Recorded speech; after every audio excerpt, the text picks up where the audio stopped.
இன்றே டவுன்லோட் செய்து உங்கள் ஃபேவரட் ஷோக்களை என்ஜாய் பண்ணுங்க.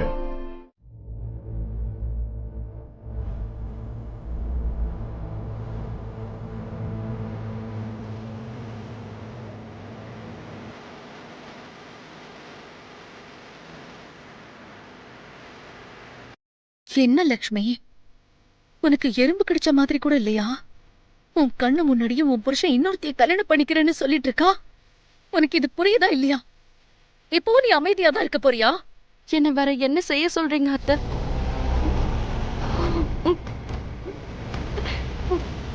செய்யறதுக்கு என்ன இருக்கு? நீ யாருங்கிறத மித்ரா கிட்ட சொல்லி கல்யாணத்தை நிப்பாட்டலாம்ல. எப்படி என்னால சொல்ல முடியும்? சொன்னா என்ன நடக்கும்னு உங்களுக்கும் தெரியும்ல அத்தை. மனிஷா கிட்ட இருக்கிற ஆதாரம் போலீஸ் ஸ்டேஷனுக்கு போகும். நான் ஜெயிலுக்கு போயிடுவேன், அவ்வளவுதானே?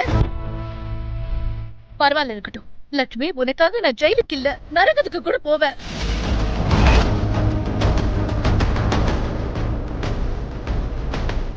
நீ மட்டும் மித்ரா கிட்ட உண்மையை சொல்லலன்னா அதுக்கப்புறம் நான் சொல்லிடுவேன்.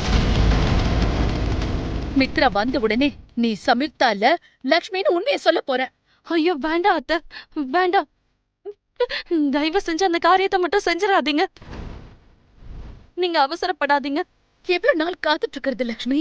உண்மையை சொன்னா நான் ஜெயிலுக்கு போயிடுவேன், இந்த வீட்டோட மானம் போயிடும்னு நீ நினைச்சிட்டு இருக்க.